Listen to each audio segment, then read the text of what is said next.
कुंज बिहारी। जय ओम विष्णुपाद परमहंस परिव्राजकाचार्य अष्टोत्तर शत His Divine Grace अभय चरणारविंद भक्ति वेदांत स्वामी श्रील प्रभुपाद की जय। अनंत कोटि वैष्णव वृंद की जय।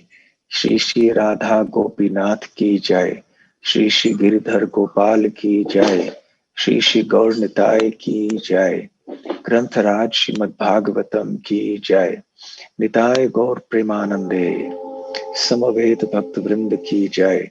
समवेत भक्त वृंद की जय। समवेत भक्त वृंद की जय। श्री श्री गुरु गौरांग की जय।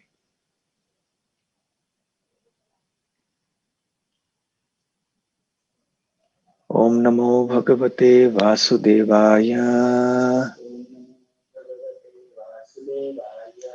ओम नमो भगवते वासुदेवाय।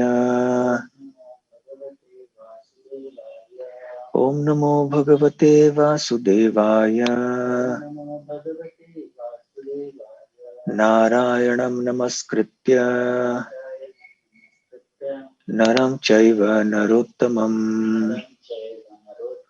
देवीं सरस्वतीं व्यासं ततो जयमुदीरयेत्। नष्टप्रायेष्वभद्रेषु नित्यं भागवत सेवया भगवत्युत्तम श्लोके भक्तिर्भवति नैष्ठिकी।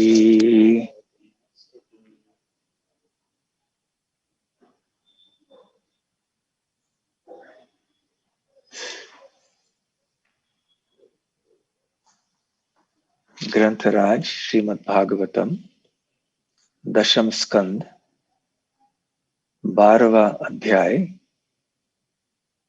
अघासुर का वध। श्लोक संख्या 13। 10, 12, 13। तो आप में से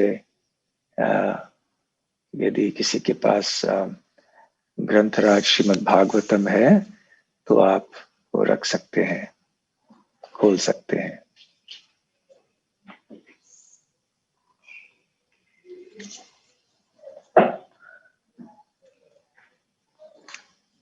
अथागनामाभ्यपतन् महासुरः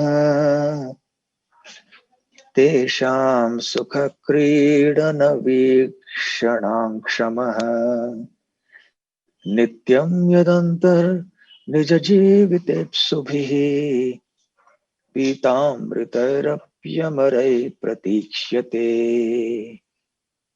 अथाघनामाभ्यपतन् महासुरः तेषां सुखक्रीडनवीक्षणाक्षमः नित्यं यदन्तर्निजजीवितेप्सुभिः पीतामृतैरप्यमरैः प्रतीक्ष्यते।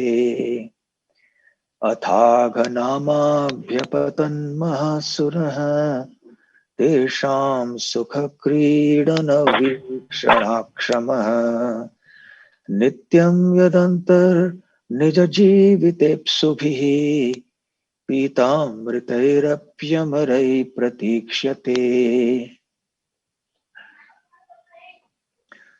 श्रील प्रभुपाद द्वारा अनुवाद। हे राजा परीक्षित, तत्पश्चात एक महान असुर जिसका नाम था अघासुर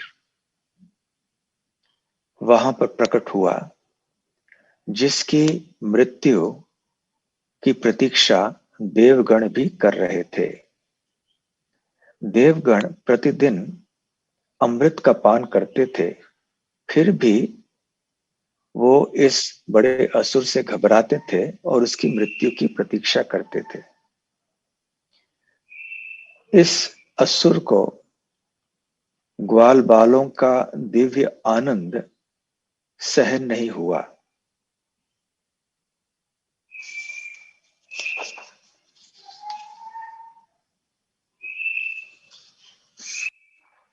ओम अज्ञानतिमिरान्धस्य ज्ञानाञ्जनशलाकया चक्षुरुन्मीलितम् आनंद सहन नहीं हुआ। ओम अज्ञानतिमिरान्धस्य ज्ञानाञ्जनशलाकया चक्षुरुन्मीलितं येन तस्मै श्रीगुरवे नमः। श्रीचैतन्यमनोभीष्टं स्थापितं येन भूतले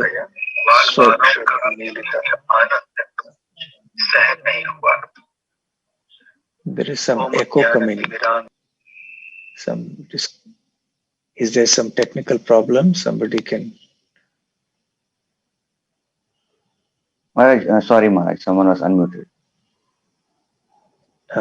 No, when I speak, it gets repeated. I don't know. Okay, we'll try again. Om Ajnanatimirandhasya Jnananjanashalakaya Chakshurunmilitam Yena Tasmai Shri Gurave Namaha.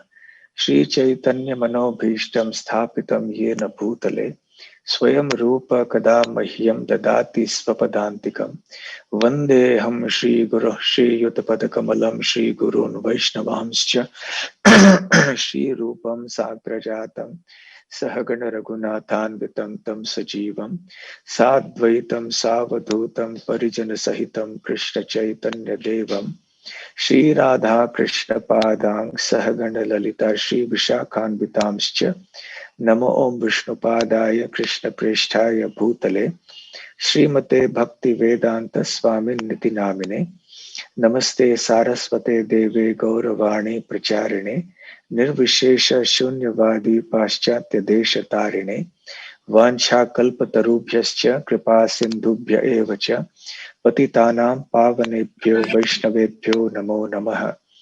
जय श्री कृष्ण चैतन्य प्रभु नित्यानंद श्री अद्वैत गदाधर शिवासादि गौर भक्त वृंद हरे कृष्ण कृष्ण कृष्ण हरे हरे हरे राम राम राम हरे हरे।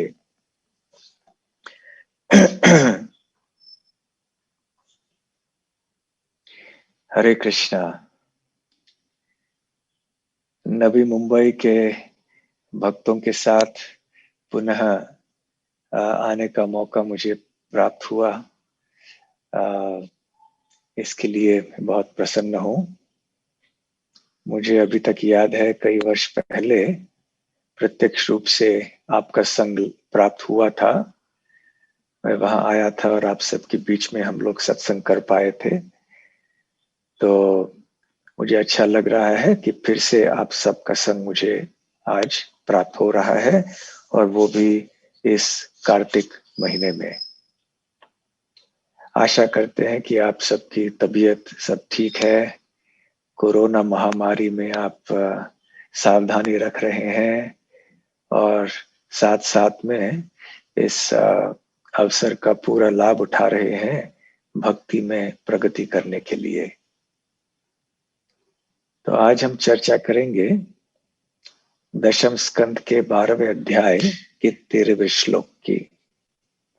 प्रसंग ये है कि भगवान श्री कृष्ण की पौगंड लीला चल रही है। आप जानते हैं कि आयु के कई विभाजन होते हैं। 5 साल की आयु तक कुमार अवस्था होती है, इसको बाल्य अवस्था भी कहते हैं। फिर 6 से 10 साल तक ये है पौगंड अवस्था और उसके बाद है 15 वर्ष तक कैशोर अवस्था। उसके बाद 16वें वर्ष से यौवन अवस्था प्रारंभ होती है। तो ये लीला उस समय की है जब श्री कृष्ण वृंदावन में अपने कौमार अवस्था के अंत में थे। पौगंड प्राय प्रारंभ होने वाला था।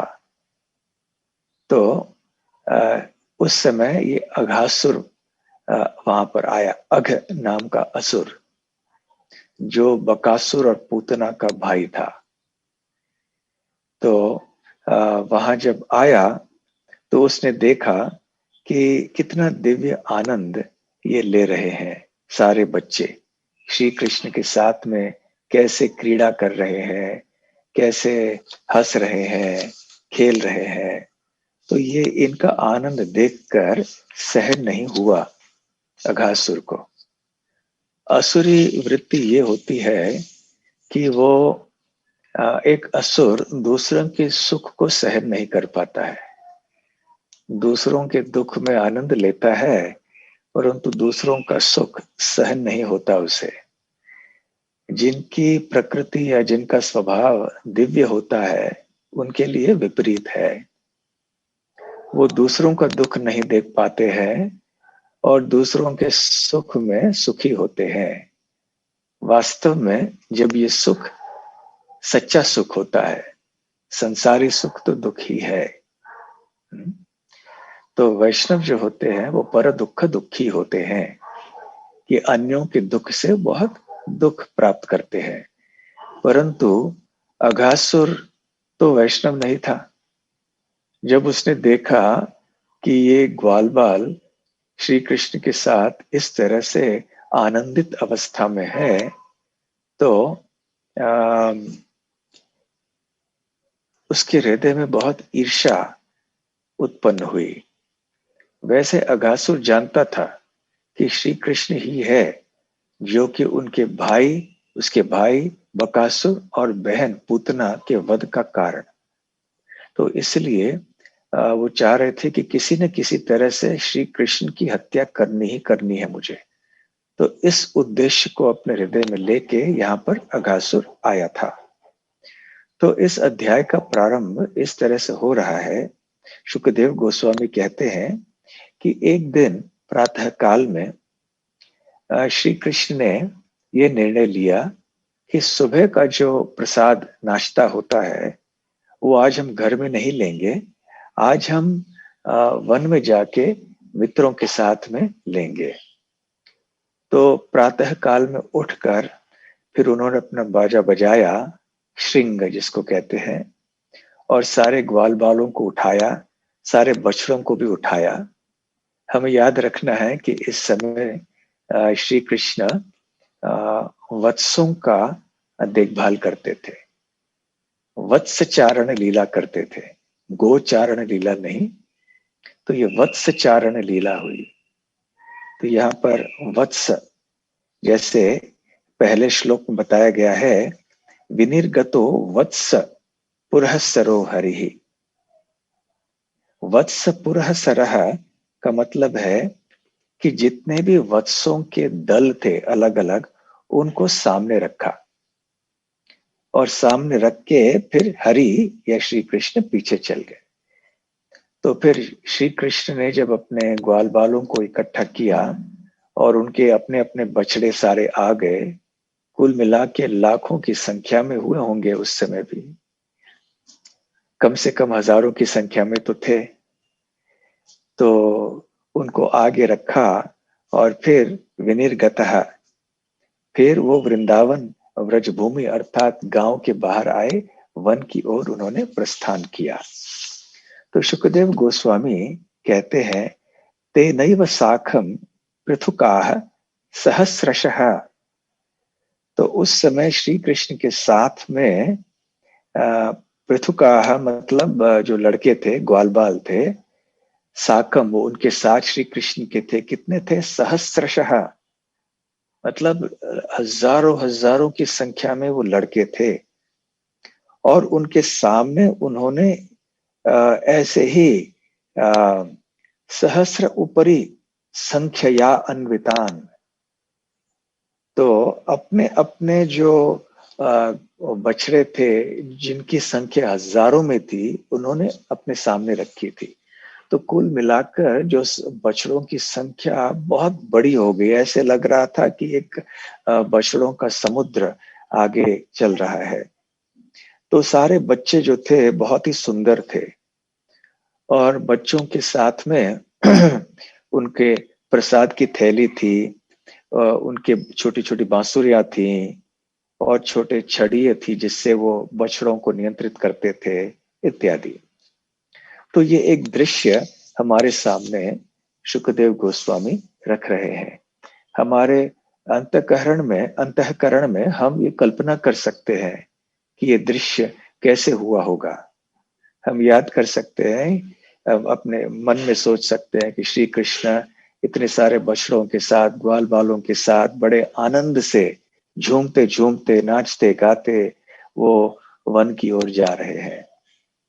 आप तो जानते हैं कि छोटे बच्चे जो होते हैं वो थोड़े चंचल होते हैं। ऐसे नहीं कि जब एक जगह से दूसरे जगह जाना है तो सीधे आराम से चल के जाएंगे। नहीं, जब वो चलते हैं तो उछल कूद के और मस्ती करते करते वो जाते हैं। तो हम कल्पना कर सकते हैं कि इतनी बड़ी संख्या में जितने भी ये बच्चे थे, वो सब उछल कूद रहे थे और बहुत ही हर्षित थे, क्योंकि अब उनको सारा दिन श्री कृष्ण का संग मिलने वाला था। तो बछड़े भी तो ऐसे ही थे। आपने यदि बछड़ों को देखा होगा, गायों के जो बछड़े होते हैं, गाय भले शांत होते हैं, परंतु बछड़े भी इधर उधर छलांग मारते रहते हैं, उथल पुथल वो कूदते रहते हैं यहाँ वहां। तो एक बहुत ही सुंदर दृश्य सारे ब्रजवासियों के सामने था कि श्री कृष्ण और ग्वाल बाल और सारे बछड़े। एक दृष्टि से ये सुखमय नहीं था ब्रजवासियों के लिए, क्योंकि अब श्री कृष्ण वृंदावन गांव को छोड़कर अब वो वन में जा रहे थे। तो सारे ब्रजवासी उनको अभी दिन भर नहीं देख पाएंगे, ये उनको पता था। इसलिए इस बात की दुख था उनको। परंतु ये सुंदर दृश्य देखकर निश्चित ही सभी लोग बहुत ही प्रसन्न हुए होंगे। तो यहाँ शुकदेव जी कहते हैं, कृष्ण वत्सैर असंख्यातैः यूथीकृत्य स्ववत्सकान् चारयन्तोर्भ लीलाभिः विजहरुः तत्र तत्रः। तो श्री कृष्ण वत्सैः मतलब अपने वत्सों के साथ, कितने थे वत्स? असंख्यातैः, असंख्य थे उनकी सारे वत्स। यूथीकृत्य मतलब उनको इकट्ठा किया। स्ववत्सकान जो सारे बच्चे थे वो भी सारे अपने अपने बछड़ों को सबने इकट्ठा किया और फिर अर्भ लीला भी, ये बाल लीला, कौमार लीला प्रदर्शित करने लगे श्री कृष्ण। तो श्री प्रभुपाद जी तात्पर्य में कहते हैं कि श्री कृष्ण के जो बछड़े थे वो असंख्य थे। हम लोग कभी सैकड़ों, हजारों, लाखों ऐसे हम आंकड़ों की चर्चा कर सकते हैं, परंतु जब हम असंख्य ये शब्द कहते हैं तो ये हमारे कल्पना के बाहर है। तो इसलिए ये शब्द असंख्यातय ही शब्द का प्रयोग किया गया है, क्योंकि श्री कृष्ण परब्रह्म है। भगवान के लिए किसी चीज की कमी नहीं है। सक्षम है भगवान हर दृष्टि से। तो प्रभुपाद जी तात्पर्य में बताते हैं कि सनातन गोस्वामी पाद बृहद भागवतामृत में कहते हैं कि क्योंकि श्री कृष्ण से संबंधित सब कुछ असंख्य है, सब कुछ अनंत है, इसीलिए उनके लिए कोई भी चीज कठिन नहीं है, कोई भी चीज असंभव नहीं है। इस दृष्टि से हमें यह समझ लेना चाहिए कि श्री कृष्ण के सामने असंख्य बछड़े थे। तो सारे जो ग्वाल बाल थे उनको अपने अपनी माताओं ने सजाया था। तरह तरह के गुंजा, मोती, कांच इत्यादि के आभूषण सब पहने थे। और जब वो वन में जा रहे थे तो उन्होंने अपने आप को भी सजाया, फलों से, हरे पत्तों से, फूलों से, मोर पंखों से। इस तरह से ये इनकी रोज की लीला होती थी।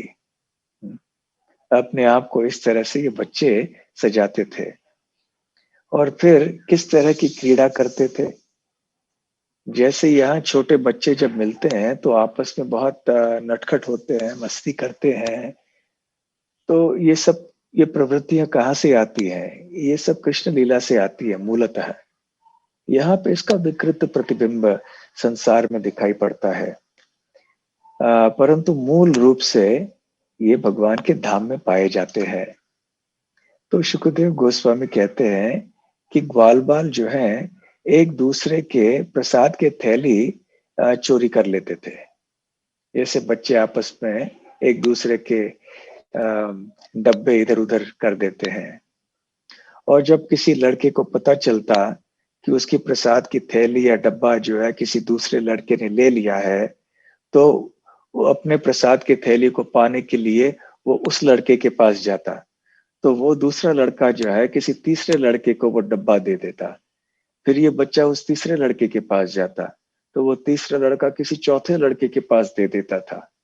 तो इस तरह से ये लीला होती थी। और फिर जब वो बच्चा जिसकी थैली चोरी हो गई थी, वो निराश होकर बैठ जाता था और थोड़ा रोने लग जाता था, तो सारे लड़के हंसते थे और फिर उसकी प्रसाद की थैली वापस दे देते थे उसे। तो इस तरह से जैसे हम यहाँ के बच्चों के खेल देखते हैं, वैसे यहाँ पर भी हो रहा था। तो प्रभुपाद जी तात्पर्य में कहते हैं कि इस तरह के खेल और जो चोरी होती है छोटे बच्चों में, वे आज भी भौतिक जगत में दिखाई पड़ता है। इसलिए क्योंकि ऐसी जो दिव्य क्रीड़ाएं हैं, ये दिव्य आनंद है क्रीड़ा के, ये आध्यात्मिक जगत से उत्पन्न होती हैं। और फिर शुकदेव गोस्वामी एक बहुत ही सुंदर श्लोक में बताते हैं कि कैसे जब वो वन की ओर जाते, तो वन तो बहुत सुंदर होता है ना, और खास करके वृंदावन, तरह तरह के वन हैं। तो श्री कृष्ण अलग अलग वनों में जाते थे प्रतिदिन। जब तक वो वत्सों के साथ में थे तो बहुत ज्यादा दूर नहीं जाते, क्योंकि माता यशोदा को डर था कि बहुत ज्यादा दूर जाएंगे तो खतरे हैं, वहां पे जंगली जानवर आ सकते हैं इत्यादि। परंतु वन तो बहुत सारे हैं। तो कभी आज एक वन में गए तो कल दूसरे वन में, तो परसों तीसरे वन में। इस तरह से किसी एक वन में जाके सारे वहां का घास समाप्त नहीं करते थे। फिर बार बार जाएंगे उसी वन में तो फिर घास मिलेगा नहीं, उनको चारा कोई मिलेगा नहीं। तो इसलिए वो अलग अलग वनों में जाते थे। तो जब ऐसे किसी उस नए वन के सौंदर्य का दर्शन करना चाहते थे श्री कृष्ण, तो वो दूर दर्शन करने के लिए वहां जाते, तो सारे लड़के जो है पीछे पीछे उनके भागते और ये कहते कि मैं पहले श्री कृष्ण का स्पर्श करूंगा। इस तरह से पुनः पुनः श्री कृष्ण का स्पर्श करके वो जीवन का आनंद लेते थे। ये सच्चा जीवन का आनंद है। यदि दूरं गतः कृष्णो वनशोभेक्षणायतम् अहं पूर्वम् इति संस्पृश्य रेमिरे। ऐसे सुखदेव गोस्वामी वर्णन करते हैं। तो कैसे श्री कृष्ण अपने ग्वाल बाल मित्रों के साथ क्रीड़ा करते थे। कल शाम को मैं भी एक प्रवचन दे रहा था अंग्रेजी में, तो उस समय में भी श्री कृष्ण की बाल लीलाओं की भी चर्चा हो रही थी। सख्य रस विषय था शाम को। तो मैं ये कह रहा था कि कई लोग जो भक्त नहीं होते हैं या भक्त होते भी हैं तो बहुत नए भक्त होते हैं, तो वो कभी प्रश्न पूछते हैं कि आप कहते हैं कि शुद्ध भक्त बनने के बाद आप भगवान के धाम में चले जाएंगे, गोलोक वृंदावन में जाएंगे, लेकिन वहां जाके करेंगे क्या? वहां पे ना कोई टीवी है, ना कोई सिनेमा है, ना फुटबॉल क्रिकेट है, ना कोई चुनाव हो रहे हैं जिसको के बारे में अखबार में हम पढ़ें, ना ही कोई व्हाट्सएप और फेसबुक है, ना कुछ। तो क्या करेंगे वहां जाके हम? तो यही सब करेंगे हम जिसका वर्णन अभी सुखदेव गोस्वामी कर रहे हैं। यदि हम में से कोई ग्वाल बाल बन जाए तो हम ऐसे कार्य करेंगे, कोई गोपी बन जाए तो दूसरे तरह की लीलाएं करेंगे, कोई गाय बन जाए तो और एक तरह की लीला करेंगे। तो ये सब करेंगे, एक दूसरे के प्रसाद की थैली चोरी करेंगे और वृंदावन के सौंदर्य को देखने के लिए कृष्ण के पीछे पीछे भागेंगे। हाँ? लेकिन हमें ये याद रखना है कि ये लीलाएं दिव्य प्रेम के सर्वोच्च शिखर पे स्थित है। इनमें न कोई द्वेष, अहंकार आदि का लेश मात्र भी मिलावट है। ये 100% शुद्ध है। तो यही सब, ऐसी सब लीलाएं चलती हैं भगवान के धाम में।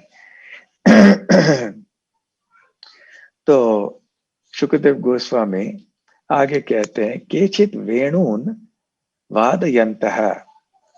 तो थोड़े बच्चे जो है अपने वेणु बजाते थे, वेणुवदन। ऐसा नहीं है कि केवल श्री कृष्ण बांसुरी बजाते हैं, सारे बच्चे बजाते हैं बांसुरी, परंतु श्री कृष्ण की तरह कोई बांसुरी नहीं बजा सकता। श्री कृष्ण का बांसुरी वदन अद्वितीय है, अतुलनीय है। बलराम भी ऐसे बांसुरी नहीं बजा सकते। मानतः श्रृंगाणि केचना, तो कोई अपना बाजा बजाते थे श्रृंग। केचित भृंग ही प्रगायन्तः, तो भौरे की जो गुंजन होती है तो कोई उसका नकल करते। भौरे जो होते हैं वो कैसे आवाज करते हैं, तो ये भौरे तो बहुत सारे होते थे, तो भौरे के गुंजन की नकल करते थे थोड़े बच्चे। फिर थोड़े बच्चे क्या कहते थे, कूजंतः कोकिलहि परे परे। तो जो कोयल होते थे, कोयल के मीठे स्वरों की भी नकल करते थे। विच्छायाभिः प्रधावन्तो गच्छन्तः साधु हंसकैः। फिर कभी कभी जो पंछियों के जो उड़ रहे होते थे, उनकी छाया के पीछे पीछे भागते थे। जो छाया जो जमीन पर पड़ती थी उड़ते हुए पंछियों की, तो उन छाया के पीछे पीछे भागते थे। तो कभी जो हंस हैं उनके सुंदर जो गति है उसका भी उसकी भी नकल करते थे। तो कोई कभी किसी बतख के साथ में बैठ जाते थे और ऐसे शांति से बतख के पास में जाके बैठ जाते थे। तो कोई मयूर या मोर के नृत्य की नकल करते थे। तो कोई पेड़ों में बैठे हुए बंदरों को बुलाते थे और उनको आकर्षित करते थे। तो कोई बंदरों की तरह ही पेड़ों में लपक के चले जाते थे और बंदरों की नकल करते थे। कोई अपने मुख को विकृत करते थे, बंदरों को चढ़ाते थे। और जैसे कि बंदर करते हैं ना, बंदर अक्सर अपने मुख का विकार करते हैं। आपने वृंदावन में जाके देखे होंगे मंदिर, जो बंदर होते हैं कैसे व्यवहार करते हैं। फिर जैसे बंदर एक डाली से दूसरे डाली में कूदते हैं, ये बच्चे भी कभी कभी कूदते। कभी कभी बच्चे झरनों में जाते और झरनों में जाके फिर नदी पार भी कर लेते। कभी मेंढकों के साथ भी कूदते। आपने मेंढकों को कूदते हुए देखा होगा। तो बच्चे भी उसी तरह से मेंढकों के पीछे पीछे कूदते। और जब वो अपने परछाई को या अपने प्रतिबिंब को जल में देखते तो बहुत जोर से हंसने लगते। और कहीं जाके जब उनकी अपनी प्रतिध्वनि सुनाई पड़ती, जब वो जोर से किसी जगह में जोर से आवाज देते और अपनी ही आवाज फिर से आती प्रतिध्वनि के रूप में, तो फिर उसे धिक्कारते इस रूप से कि कोई दूसरा व्यक्ति कुछ बोल रहा है। तो इस तरह से उनकी लीलाएं हुई और होती थी। और बल्कि वर्तमान काल का प्रयोग करना चाहिए कि अभी भी हो रही हैं, क्योंकि वृंदावन की लीलाएं ये नित्य है। इनमें न कोई काल का बंधन है, न कोई स्थान का बंधन है।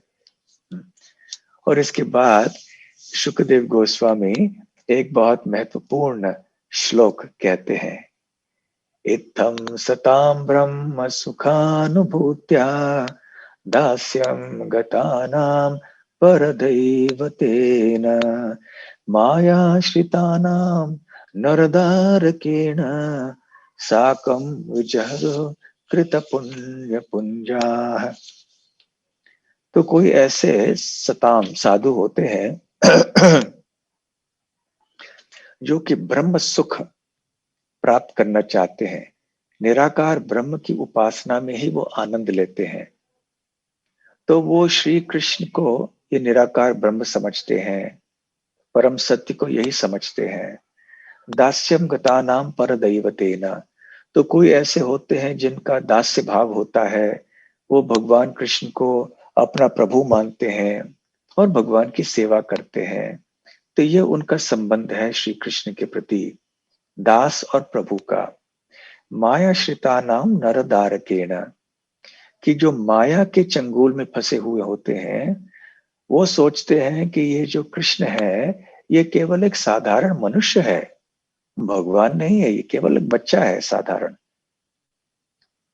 परंतु ये जितने भी लोग हैं वो नहीं समझ सकते हैं कि ये जो ग्वाल बाल है वृंदावन के, उनका कितना बड़ा सौभाग्य है कि वो श्री कृष्ण के साथ इतनी स्वतंत्रता से, इतनी मधुरता से, इतनी निकटता से, खुले आम बिना कोई बंधन के श्री कृष्ण के साथ ऐसे बर्ताव कर रहे हैं।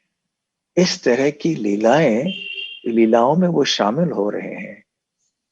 तो इन सब के, चाहे वो ज्ञानी हो, चाहे वो कोई आ, कर्मी हो, कोई भी हो, ये सब कल्पना नहीं कर सकते कि ये ग्वाल बालों का सौभाग्य कितना है।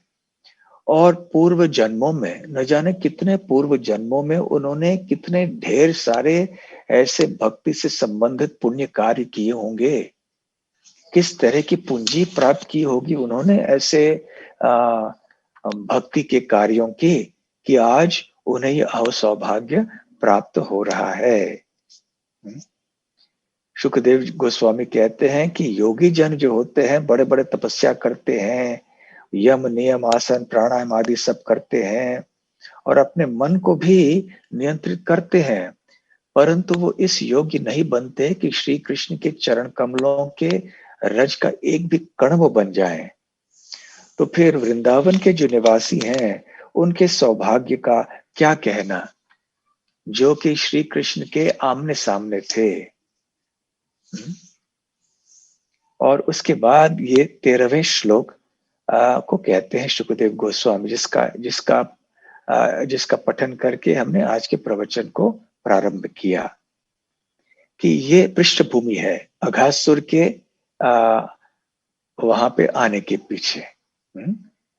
तो ये हम एक वातावरण, अभी एक चित्र हम देख सकते हैं हमारे मन में कि ये सब हो रहा है वृंदावन में। और ये सब चीजें अघासुर जब आया तो उसने देखा।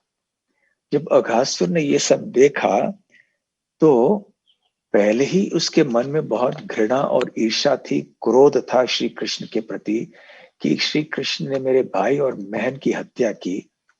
और जब ये देखा कि ये सब इतना आनंद ले रहे हैं, तो उसकी विष के समान जो ईर्ष्या थी वो और भी बढ़ गई। यदि किसी एक व्यक्ति के हृदय में दूसरे व्यक्ति के प्रति कोई ईर्ष्या है और वो दूसरा व्यक्ति कोई ऐसे कार्य कर रहा है जिससे उसे बहुत सुख मिल रहा है, तो ये पहले व्यक्ति को और भी बुरा लगता है। तो ठीक उसी प्रकार से हम कल्पना कर सकते हैं कि अघासुर के हृदय में ये ईर्ष्या किस तरह से एक प्रज्वलित अग्नि के रूप में जल रही होगी उस समय। तो अघासुर ये भी पूतना और बकासुर की तरह कंस के द्वारा भेजा गया था। तो वहां पर जब वो आया, उसने सोचा कि ये कृष्ण ही है जिसने मेरे भाई बकासुर और मेरी बहन पूतना की हत्या की। इसलिए उन दोनों को प्रसन्न करने के लिए मैं श्री कृष्ण को और कृष्ण के जितने भी ये सब मित्र हैं उन सब की हत्या करूंगा और मेरे भाई और बहन को मैं प्रसन्न करूंगा। और इस तरह से यदि श्री कृष्ण और उनके ग्वाल बाल मेरे भाई और बहन के लिए पिंड और तर्पण के समान बन जाए तो मेरे भाई बहन की आत्मा को शांति मिलेगी। इस तरह से अघासुर ने क्या किया, अपना रूप बदल दिया। ये सब काम रूपी थे असुर, ये सब साधारण असुर नहीं थे। काम रूपी अर्थात अपनी इच्छा के अनुसार वो अपने रूप को बदल सकते थे। जैसे पूतना के बारे में भी बताया गया है, काम रूपिणी। पूतना दिखने में बहुत कुरूप थी, भयंकर थी, परंतु जब वो श्री कृष्ण के पास आई तो एक बहुत ही सुंदर नवयुवती का रूप धारण करके आई। इसी तरह से अघासुर ने अपना रूप बदल लिया। और कैसा रूप धारण किया, एक अजगर का रूप धारण किया। और ये अजगर कोई साधारण अजगर नहीं था। वैसे भी अजगर बहुत बड़े मोटे होते हैं, मोटे चौड़े लंबे होते हैं, परंतु ये अजगर कैसा था, ये उसकी चौड़ाई एक पहाड़ के समान था और 8 मील उसकी लंबाई थी। और उसने अपने मुंह को जब खोला तो ऐसे लग रहा था कि उसका मुख एक पर्वत के अंदर एक विशाल गुफे के समान था। और वो वहां पर सड़क में जाके लेट गया और मुंह खोल के ऐसे बैठा। तो उसकी योजना थी कि जब श्री कृष्ण ग्वाल बालों के साथ यहाँ आएंगे तो इस मुंह को एक खेल का कोई साधन समझकर इसमें सब प्रविष्ट होंगे। आपने देखे होंगे कि कई ऐसे उद्यान वगैरह होते हैं बच्चों के लिए, खेल के लिए। तो ऐसे कई चीजें बनाई जाती हैं जो मुंह खुले होते हैं, वो अंदर जाते हैं, कई बच्चे फिर दूसरे ओर से बाहर आते हैं। तो ऐसे सोचा अगासुर ने कि ये बच्चे सारे कृष्ण के साथ अंदर आएंगे और फिर मैं उनको निगल लूंगा और इन सब की हत्या मैं करूंगा। तो सुखदेव गोस्वामी ने काफी विस्तार में वर्णन किया है कि कितना भयानक ये था, यह असुर अजगर के रूप में भी ऐसे लग रहा था कि उसका जो जीव है वो एक महान राजमार्ग की तरह लग रहा था और उसके सांस जो है गर्म तूफान की तरह बह रहा था। उसकी आंखें जो है लाल लाल अग्नि की तरह चमक रही थी। तो उसका जो ऊपर का होंठ है वो बादलों को छू रहा था। तो सारे बच्चों ने जब वहां अघासुर के इस रूप को देखा तो उन्होंने सोचा कि ये कोई एक ऐसे अपने उनके खेल के लिए कोई साधन होंगे। उनके हृदय में बिल्कुल कोई डर नहीं हुआ। पहले जो बकासुर के साथ हुआ था उनको पता था कि श्री कृष्ण हमारे पास हमारे साथ में है। इसलिए उन्होंने देखा, आपस में चर्चा करने लगे कि अरे हे मित्र, ये बताइए ये कौन है, ये मरा हुआ है या जीवित है? क्या इसने अपने मुंह को खोला है केवल हमें निगलने के लिए या हमारे लिए एक खेलने का एक स्थान है? फिर उन्होंने निर्णय ये लिया कि हम अंदर जा सकते हैं। वो एक दूसरे के साथ परस्पर चर्चा कर रहे थे कि वर्णन कर रहे थे कि ये सांप कैसे दिख रहा है। तो फिर उन्होंने सोचा कि यदि ये सांप हमें मारने के लिए आया है तो जैसे बकासुर का वध हुआ वैसे ही इस सांप का भी वध होगा। तो क्योंकि श्री कृष्ण हमारे पास है, तो श्री कृष्ण के सुंदर मुखारविंद की ओर सबने देखा और फिर जोर जोर से हंसते हुए, ताली बजाते हुए, बड़े आनंद के भाव में वो उन्होंने सबने प्रवेश कर लिया अघासुर के मुख में। फिर भी जब ये हुआ, श्री कृष्ण अंदर नहीं गए थे, वो बाहर खड़े थे। जब उन्होंने देखा कि अरे ये तो मेरे ग्वाल बाल मित्र सब अघासुर के मुख में प्रविष्ट हो गए हैं, अरे रे रे ये क्या हो गया। वो उनको मना करना चाहते थे परंतु समय नहीं मिला। उनको मना करने से पहले ही ये सारे अंदर चले गए थे।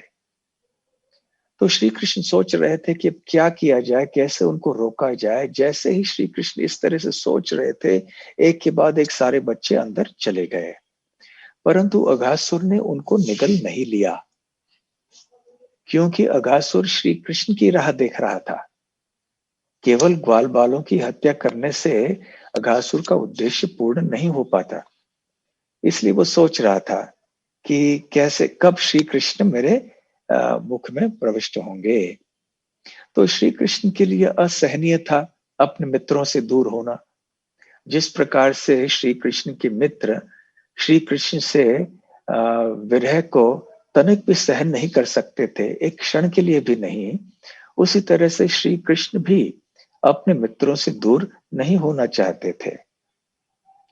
तो इसलिए सुखदेव जी गोस्वामी कहते हैं कि श्री कृष्ण की अंतरंगा शक्ति योगमाया शक्ति के द्वारा एक क्षणिक भ्रम में पड़ गए श्री कृष्ण। कभी कभी भगवान श्री कृष्ण अपने लीलाओं के रस की वृद्धि करने के लिए, अपने रस के दिव्य आनंद को बढ़ाने के लिए अपने आप को अपने लीला शक्ति के अधीन कर देते हैं, जिसके कारण श्री कृष्ण भी एक दो क्षणों के लिए कभी कभी भ्रमित हो जाते हैं कि अरे ये क्या हो गया। तो श्री कृष्ण ने जब सोचा कि अब क्या करना चाहिए, ऐसे दो उद्देश्य होने चाहिए, एक इस असुर का वध करना और साथ साथ मेरे ग्वाल बाल मित्रों को बचाना। अब मेरे ग्वाल बाल मित्र जो हैं ये तो अघासुर के अंदर है, यदि मैंने श्री अघासुर की हत्या की तो फिर मेरे मित्रों की भी हत्या होगी, तो बड़ी विडंबना है। तो क्या करना चाहिए? तो उन्होंने सोचा कि एक ही उपाय है। ये क्या है उपाय? कि मुझे स्वयं अघासुर के मुख में प्रवेश करना चाहिए। तो फिर उन्होंने प्रवेश कर लिया और जैसे ही श्री कृष्ण अघासुर के मुख में प्रविष्ट हुए तो जो बादलों के पीछे छुपे हुए देवगण ये सब देख रहे थे और उन्होंने हाहाकार करना शुरू कर दिया।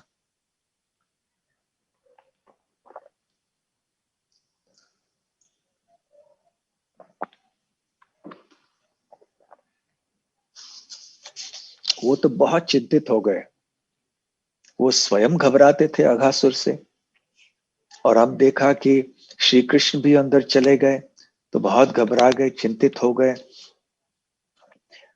तो दूसरी ओर कंस के जो मित्र थे, अन्य असुर थे, वो तो बहुत प्रसन्न हो गए। तो अब श्री कृष्ण जब अंदर गए अघासुर अघासुर के मुख के, तो उन्होंने अपने आप को बड़ा किया, अपने शरीर का विस्तार इस तरह से किया कि अघासुर कुछ नहीं कर पाया। अघासुर ने अपने शरीर को और भी बड़ा किया, परंतु श्री कृष्ण इतने बड़े हो गए कि अघासुर सांस भी नहीं ले पाया। और फिर श्री कृष्ण और उसकी जो आंखें हैं अघासुर के, वो इधर उधर घूम रहे थे, और फिर वो अघासुर के शरीर से उसकी प्राण वायु जो है उसके सर के ऊपर जो एक छेद है उसमें से फूट कर निकल आया। तो उसका सर फूट गया और वहां से फिर उसकी आत्मा बाहर निकल आई।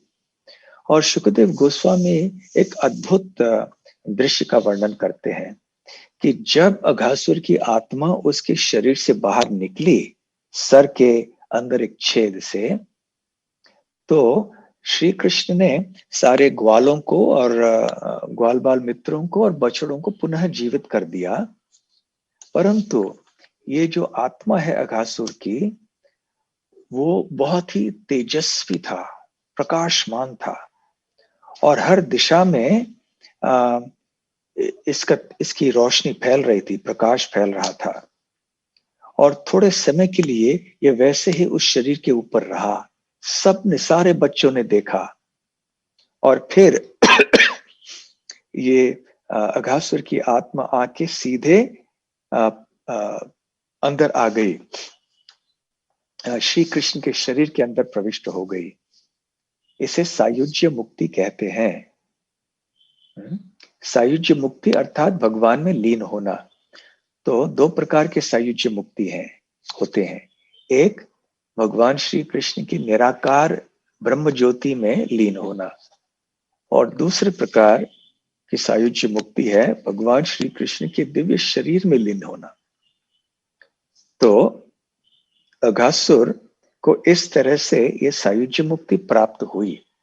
परंतु श्रील प्रभुपाद जी बता रहे हैं कि श्रील विश्वनाथ चक्रवर्ती ठाकुर ने यहाँ कई प्रमाण दिए हैं जिससे ये स्पष्ट होता है कि वास्तव में ये सायुज्य मुक्ति नहीं थी, आगे चल के अघासुर को सारूप्य मुक्ति प्राप्त हुई। सारूप्य मुक्ति अर्थात भगवान विष्णु की तरह ही वैकुंठ लोक में एक रूप प्राप्त होना। तो ये वास्तव में बहुत ही आश्चर्य की बात है कि जब भगवान श्री कृष्ण किसी असुर का वध करते हैं तो निश्चित ही उसको मुक्त करते हैं। कभी कभी ऐसे वो असुरों को निराकार ब्रह्म में लीन करा देते हैं, तो कभी उनको वैकुंठ लोक में ले जाते हैं, और कभी कभी पूतना की तरह उनको गोलोक वृंदावन में भी ले जाते हैं। तो ये भगवान की कृपा है। परंतु जब भगवान के अन्य अवतार असुरों का वध करते हैं तो उस समय ये सारे असुर जो हैं इनको मुक्ति की प्राप्ति नहीं होती है। किसी एक श्रेष्ठ गति की प्राप्ति अवश्य होती है, परंतु ऐसा निश्चित नहीं है कि वो भौतिक जगत से मुक्त हो जाएं।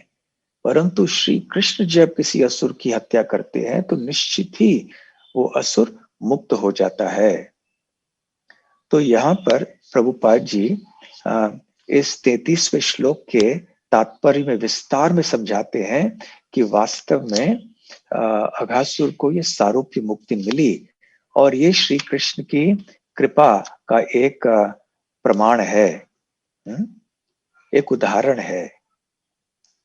तो यदि ऐसे पूछा जाए, प्रभुपाद जी कहते हैं कि श्री कृष्ण के शरीर के अंदर प्रवेश करने के बाद अर्थात सायुज्य मुक्ति प्राप्त करने के बाद फिर कैसे सारूप्य मुक्ति प्राप्त हो गई?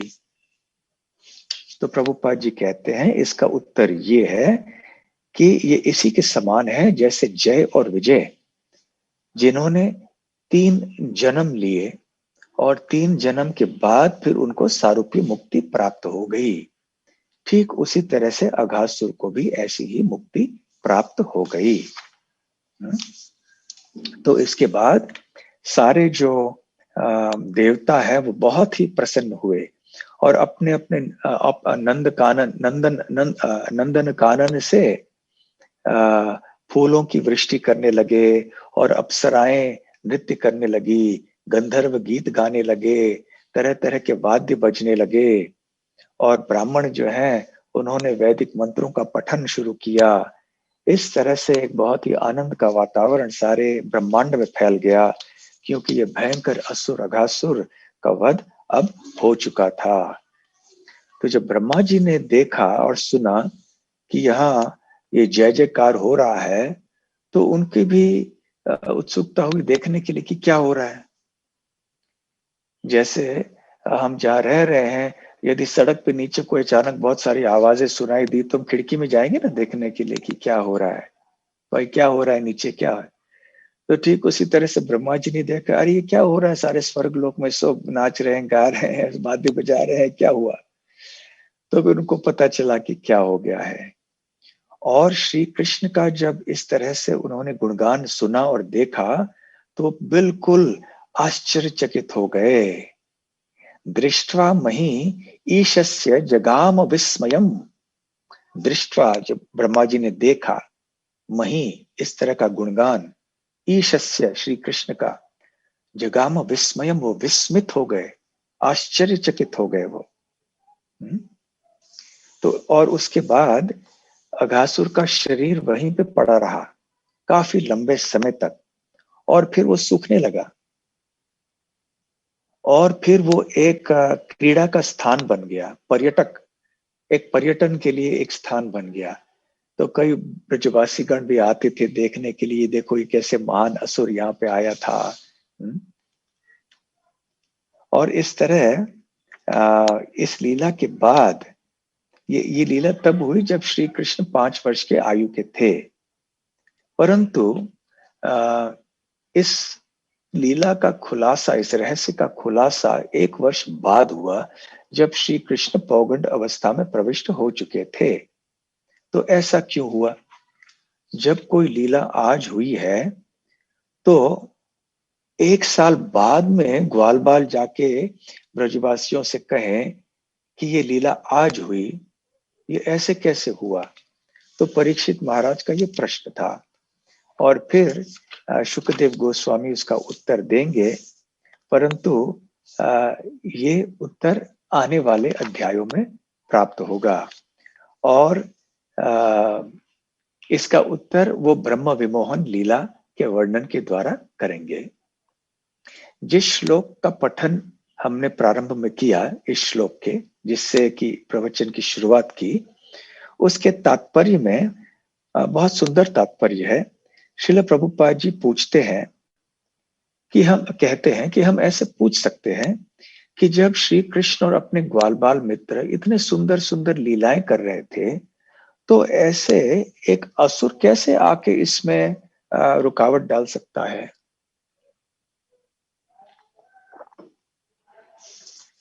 आखिर ये तो एक असुर है।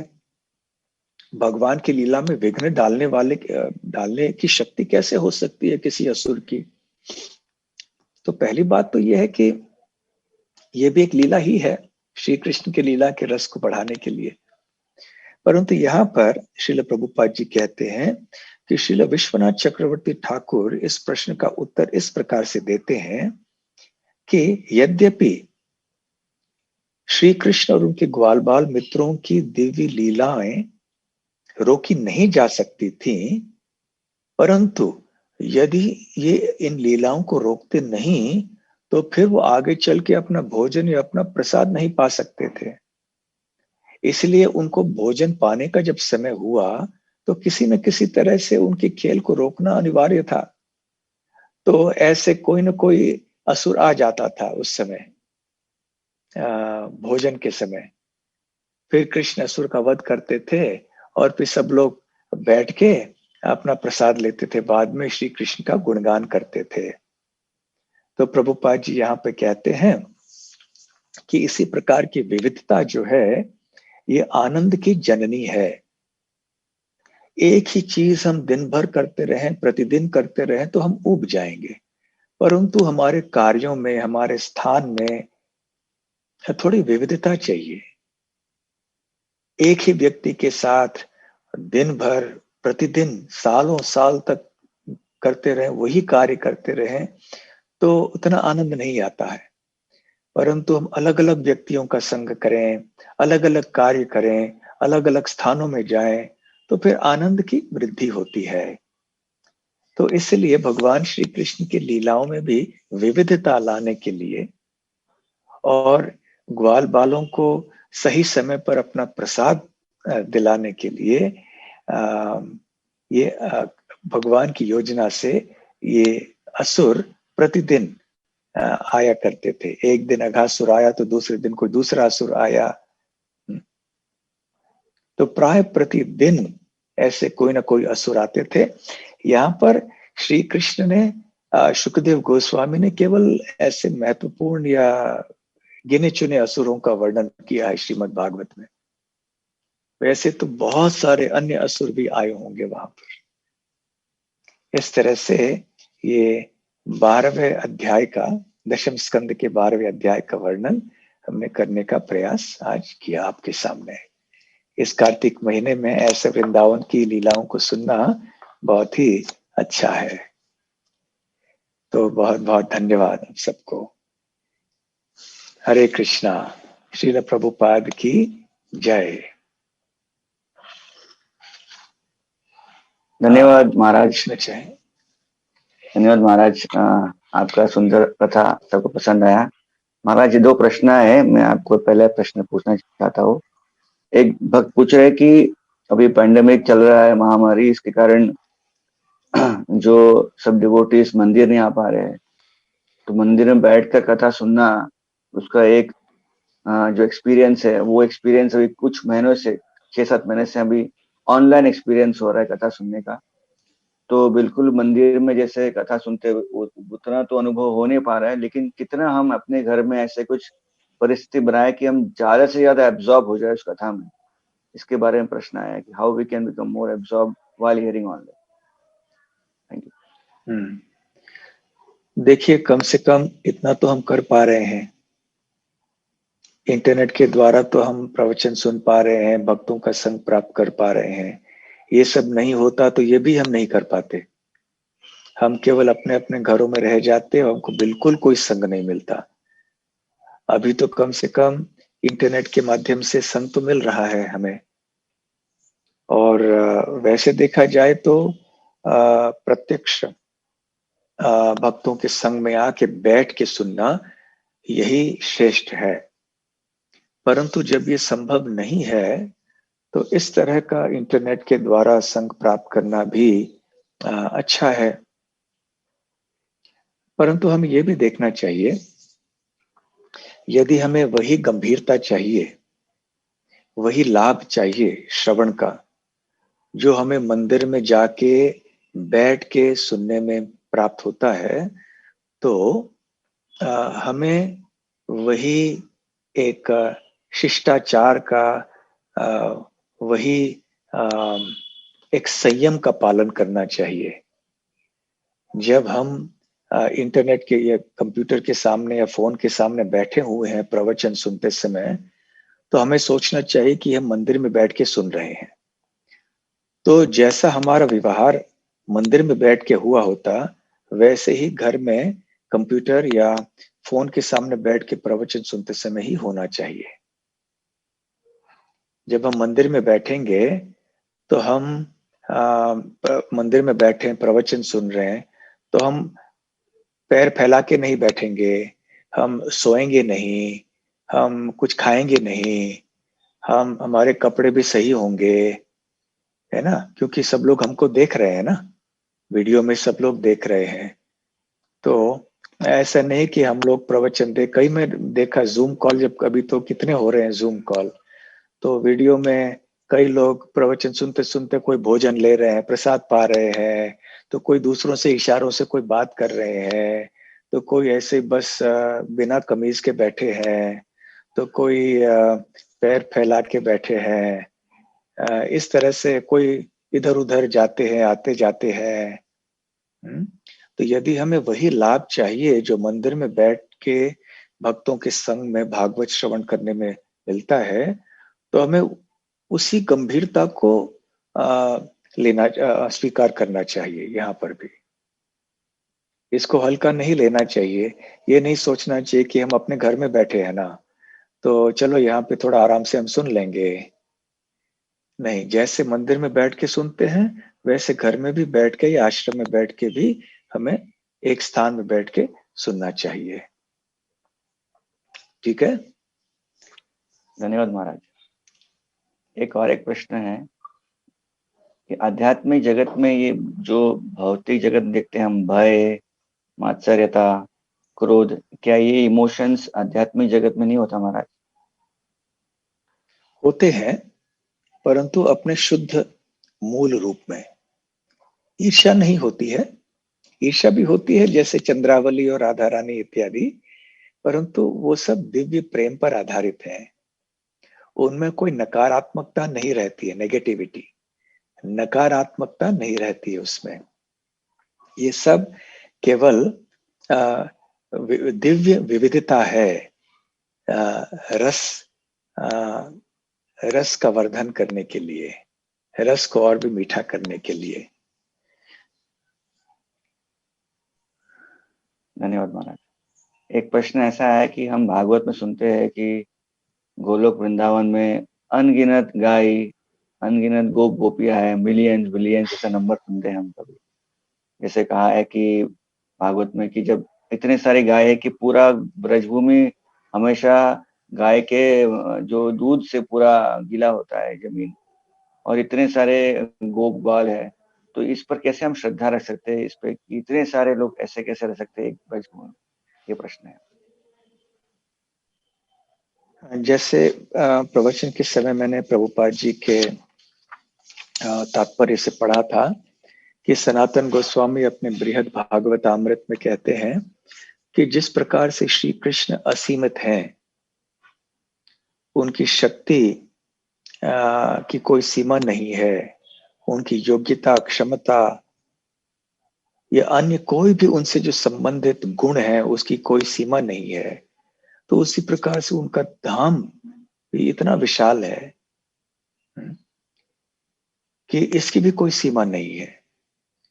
तो उनके धाम में सब कुछ असंख्य, असीमित है, हमारे कल्पना के बाहर है। तो ये कोई साधारण स्थान नहीं है वृंदावन, ये भगवान का धाम है। तो इसलिए भगवान की शक्ति अचिंत्य है, अचिंत्य। अचिंत्य मतलब हमारे चिंतन या कल्पना के बाहर।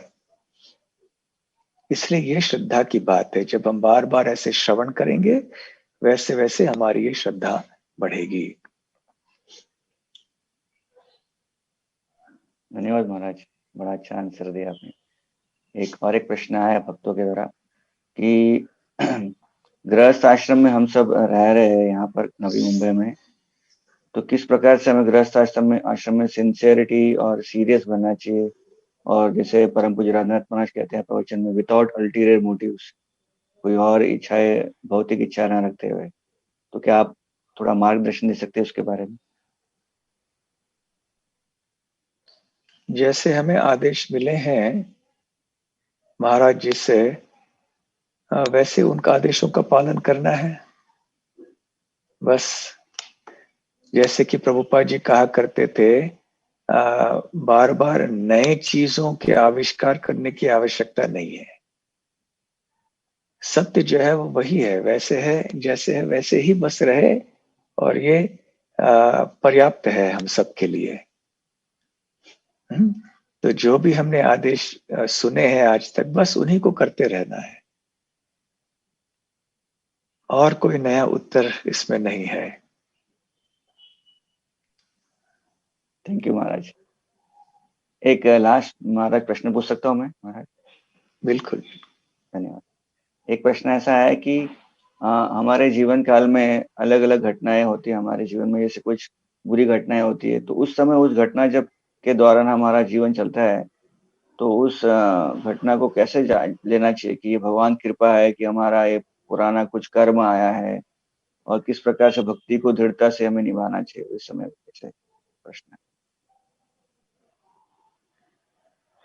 जैसे ब्रह्मा जी कहते हैं अपने प्रार्थनाओं में, वैसे ही करना चाहिए। तत्तेनुकंपां सुसमीक्षमाणो भूंजान एवात्म कृतम विपाकम हृद्वाग वपुर्भिर्विदधन नमस्ते जीवेत यो मुक्ति पदे सदाय भाग। ये समझना चाहिए कि ये कष्ट इसलिए हो रहा है कि ये मेरी गलती है। तो मैंने कोई गलत काम किए हैं अभी या भूतकाल में, और इसका फल मुझे मिल रहा है, तो अन्यों को दोष नहीं देना चाहिए, ये मेरी ही गलती है। और बस आ, आ, इस दुख को, कष्ट को सहन करते करते हमें भगवान की कृपा की प्रतीक्षा करनी चाहिए। परंतु प्रतीक्षा कैसे करनी चाहिए? केवल हाथ के ऊपर हाथ रख के बैठने से नहीं, परंतु हृदवाग वपुर्भिर विदधन नमस्ते। तो अपने हृदय से, अपने वाणी से और अपने इंद्रियों से, इंद्रियों के द्वारा अर्थात शरीर के द्वारा भगवान की सेवा में रहना। तो इस तरह से हमें ऐसी परिस्थिति का सामना करना चाहिए। धन्यवाद महाराज, आपने अपना इतना कीमती समय दिया हमारे सब नवी मुंबई के कांग्रेगेशन डिवोटीज, हमारे यूथ डिवोटीज के लिए। आपका हार्दिक अभिनंदन।